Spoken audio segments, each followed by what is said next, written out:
सिंदूर से खींची लक्ष्मण रेखा, मोदी। प्रधानमंत्री नरेंद्र मोदी S-400 और रनवे दिखा, बोले पाक में आतंकी हर पहुंचे आदमपुर एयरबेस, पड़ोसी देश को दिया संदेश, जगह हमारे निशाने पर हैं। नई दिल्ली। प्रधानमंत्री नरेंद्र मोदी मंगलवार को इंडियन एयरफोर्स के आदमपुर बेस पहुंचे। वहां से जो तस्वीरें और वीडियो दुनिया को दिखाए गए, उसने पाकिस्तान के कई दावों की हवा निकाल दी है। पीएम ने एयर डिफेंस सिस्टम S-400 से लेकर रनवे और फाइटर जेट से लेकर स्लोगन तक कई संदेश दिए। तस्वीरों में एयर डिफेंस सिस्टम S-400 का लॉन्चर दिखाई दे रहा है। पाकिस्तान की सेना ने दावा किया था कि उसकी मिसाइल ने S-400 सिस्टम को नष्ट किया है।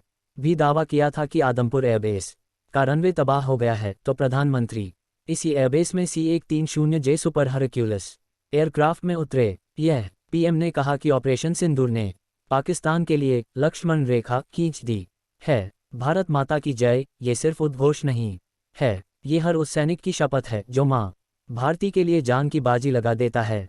उन्होंने कहा, जब हमारे ड्रोन्स दुश्मन के किले की दीवारों को बहा देते हैं, हमारी मिसाइलें सनसनाती हुई निशाने पर पहुंचती हैं, तो दुश्मन को सुनाई देता है भारत माता की जय। उन्होंने कहा, जिस पाकिस्तानी सेना के भरोसे ये आतंकी बैठे थे, भारत की सेना, भारत की एयरफोर्स और भारत की नेवी ने उस पाकिस्तानी सेना को भी धूल चटा दी है। पेज 12। ऑपरेशन सिंदूर कोई सामान्य सैन्य अभियान नहीं है, ये भारत की नीति, नीयत और निर्णायक क्षमता की त्रिवेणी है। पाकिस्तान में आतंकी ठिकानों और एयरबेस ही तबाह नहीं हुए, बल्कि उनके नापाक इरादे और उनके दुस्साहस दोनों की हार हुई है। नरेंद्र मोदी पीएम दिखाया सबूत। पीएम ने जब जवानों से मुलाकात की तो कुछ ही दूरी पर मिसाइल डिफेंस सिस्टम S-400 तैनात नजर आया। प्रधानमंत्री मोदी ने सेना के पराक्रम की सराहना की।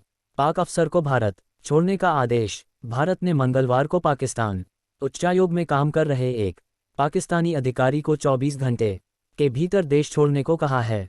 यह कार्रवाई पाकिस्तानी अधिकारी के अपने कार्यक्षेत्र से अलग संदिग्ध गतिविधियों में शामिल होने के कारण की गई है। चेनाब पर बगलिहार डैम के गेट फिर बंद। भारत ने जम्मू कश्मीर में बगलिहार पावर प्रोजेक्ट के डैम के सभी गेट को फिर से बंद कर दिया है। अधिकारियों ने मंगलवार को यह जानकारी दी। इससे पहले 8 मई को बगलिहार बांध के 2 गेट खोले गए थे। जम्मू कश्मीर में भारी बारिश के कारण बांध से पानी छोड़ा गया था। कश्मीर के शोपियां में 3 आतंकी ढेर। जम्मू कश्मीर के शोपियां में मंगलवार को सुरक्षा बलों के साथ मुठभेड़ में लश्कर-ए-तैयबा के टॉप कमांडर शाहिद कुट्टे सहित 3 आतंकवादी मारे गए। शाहिद कुट्टे 18 मई 2024 को हीरपुरा में बीजेपी नेता और सरपंच की हत्या में भी शामिल था। पेज 13। एक्शन से घबरा पाक ने किया था संपर्क। भारत सेना की शौर्य गाथा बताने के लिए तिरंगा यात्र। एलप्यू सिंह @timesofindia.com।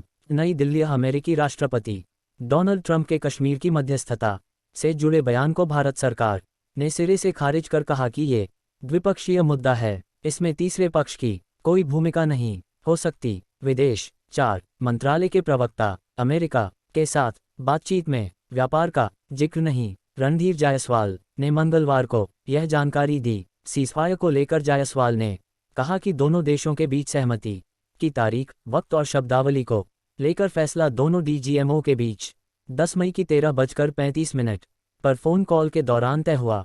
इस कॉल के लिए भारतीय विदेश 5 मंत्रालय को पाकिस्तानी हाई कमीशन की ओर से दोपहर 12:37 बजे एक रिक्वेस्ट मिली थी। वहीं राष्ट्रपति ट्रंप के ट्रेड वाले दावे पर विदेश मंत्रालय के प्रवक्ता जायसवाल ने साफ कहा कि ऐसा कुछ नहीं हुआ है।